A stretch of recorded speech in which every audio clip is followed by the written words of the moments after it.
Hello ladies and gentlemen, welcome to Rum on the Couch video number 64. Dave here from Manchester Rum Festival, and obviously what should have been April 17th, the day of the rearrangement of the rearranged Manchester Rum Fest of 2020, is of course not happening. I'm here on my couch, not at Viaduct, showcasing a good variety of rums to you all.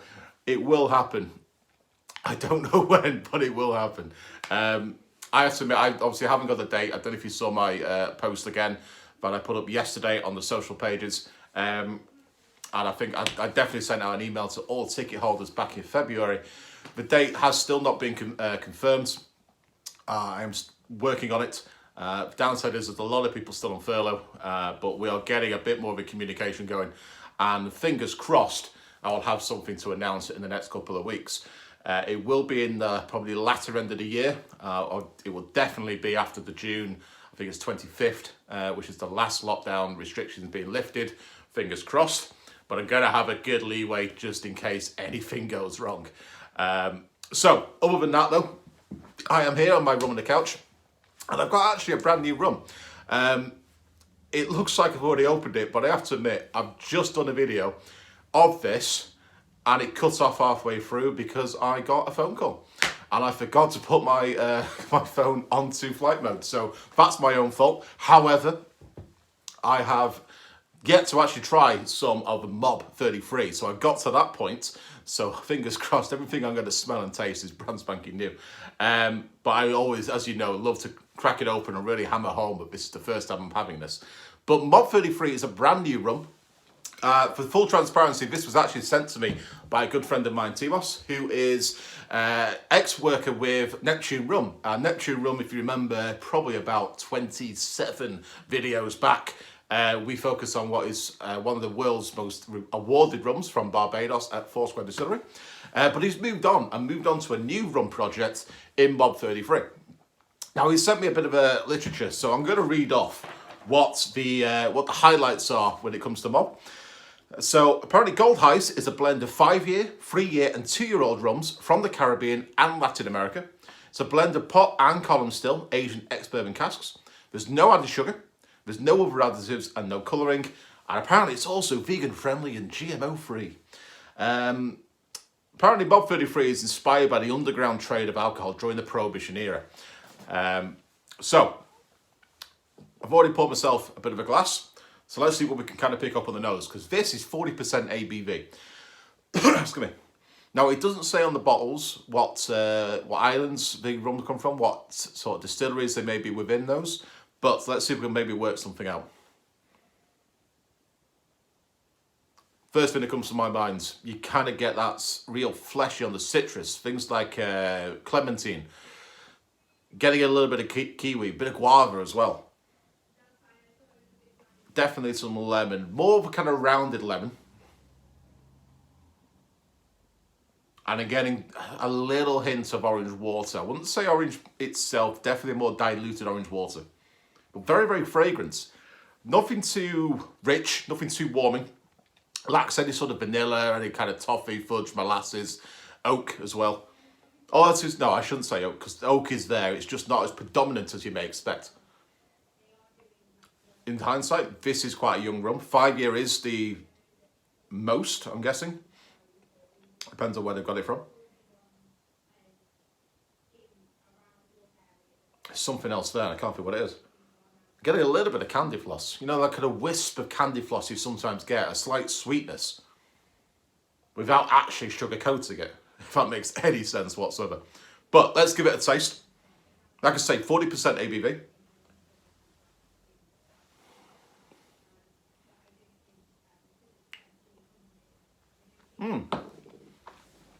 Okay, citrus is definitely still there. It's actually quite dry. Oh, dry straight away.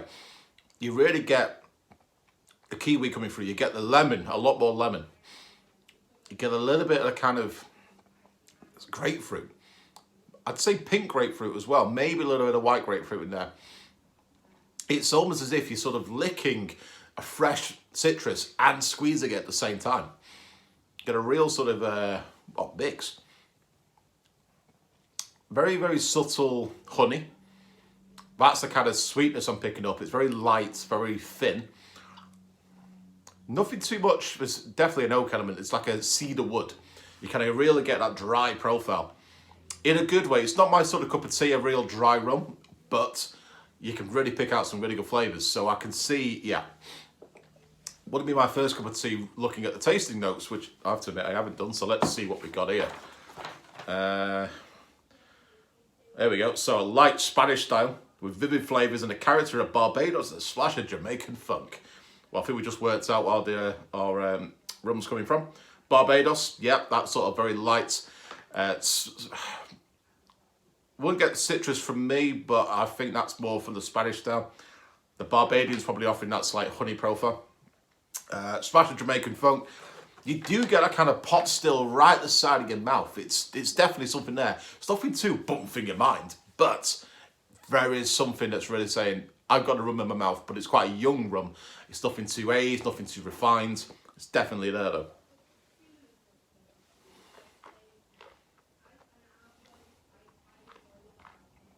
I've just picked on something new then. Caramelised pear. Yeah. Definitely some caramelised pear just come through right then, right at the end. Something I've probably never had before. But it's what I would imagine caramelised pear would be. So that's an interesting take. So yeah, Spanish style. I'm going to say in my mind, this is either going to be probably Panama in my head. I did think Dominican until just saw the Spanish style and Latin America. I've had a couple of Panamanian rums lately and it's reminding me of that. I'd be intrigued to see if I'm right. If I'm wrong, I'm definitely intrigued to see what it would be. But that's not a bad rum, to be fair. A little bit lighter the profile in my mind, a little bit drier, but I can see this working quite well in, you know, to be fair, cocktails and mixes. And I think it does say, pardon me, perfect for mixing and creating mischievous cocktails. Yes. I'm intrigued. I can see that working quite well in Hemingway with the grapefruit, really sort of balancing out quite nicely with that. Even I've got hiccups. Pardon me. It's too early on a Saturday morning to start drinking some Mob Gold. A daiquiri would work. I'd say Hemingway a little bit more because it's really got that real citrus kick more than a daiquiri would in my mind, because I prefer a slightly sweeter one. Mai Tai would be good with this as well. So again, with that grapefruit. Bring a little bit of that almond syrup in there. Go for like more of a traded big for Don the Beachcomber version in my mind. That will work really well. But to be honest with you, ting, grapefruit juice. I mean, I'm just thinking because it's got a real citrus mind. Grapefruit juice with this, so that classic ting. Maybe some pink ting if you can get hold of it as well. That'd be really good with this. Really good. Wow, yeah. I'm getting some. I was thinking Paloma thoughts in my mind, but that's tequila. But either way, that's still a great drink to have. In fact, this in like a reverse margarita, a little bit of salt, get some like Creole shrub, like rum GMs or rum Clements, and like an orange shrub. If you add a little bit more than that and sort of balance out with the Mob33, you've got yourself some fresh lime juice in there, maybe a little bit of agave syrup to really lift up some of that sweetness that I think is quite hidden in that, and still adds. I'm not a massive fan of doing it on my margaritas, but this could work. Add a little bit of salt on your rim. Wow, you've got yourself a really good reverse margarita. That is something I'm going to have a little bit later, I think. All right, so ladies and gentlemen, brand new rum to the UK, Mob33, the Gold Heist. Kicking that off to obviously what the Prohibition era was. Really good style of rum there. Something very, very different, not what I expected, which is a good thing, especially if you're at Manchester Rum Fest, as we should have been today. And obviously that is the whole idea behind this rum experience, is to try something different, go away from your normal experience of grain, and maybe you might come away liking something you never thought you'd even have, especially if you read it on paper. Obviously, like I say, Mob33 is quite new, so do check it out on, give it a Google, check out their website, their social media, give them a follow, see what their stockists are going to be like. I would imagine this is going to be hitting the likes of Tipples in Manchester, so obviously pop in, ask for some Mob33 to try. Try out the Whiskey Exchange and Master of Malts, your drink shops as well. But until then, if you haven't already subscribed to this YouTube channel or this Instagram page or this Facebook page, however you are watching the Rum on the Couch episodes, please do give us a share, give us a like, and of course comment. Have you actually tried any of the Mob 33 yourself yet? Are you intrigued enough to give it a go? And if so, what would you enjoy it with? Does that Paloma style, does that Margarita reversed, or does that Mai Tai sound fantastic? Especially as we're getting out into the summer days, and thank God, from an England point of view, able to get out into a bar. If you haven't done already, there's a great selection of bars around Manchester that's got some really revamped rum ranges over the last couple of months.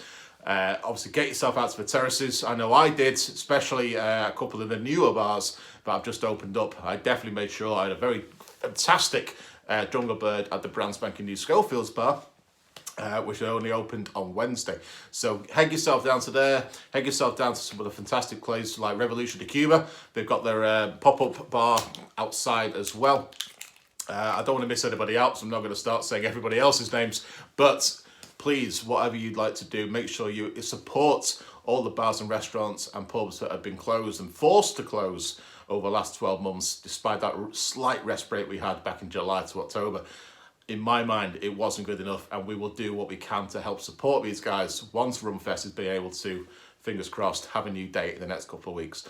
We're going to do as much as we can to raise the profile. It'd be fantastic to have you all getting yourselves out there, enjoying a cocktail or two with rum.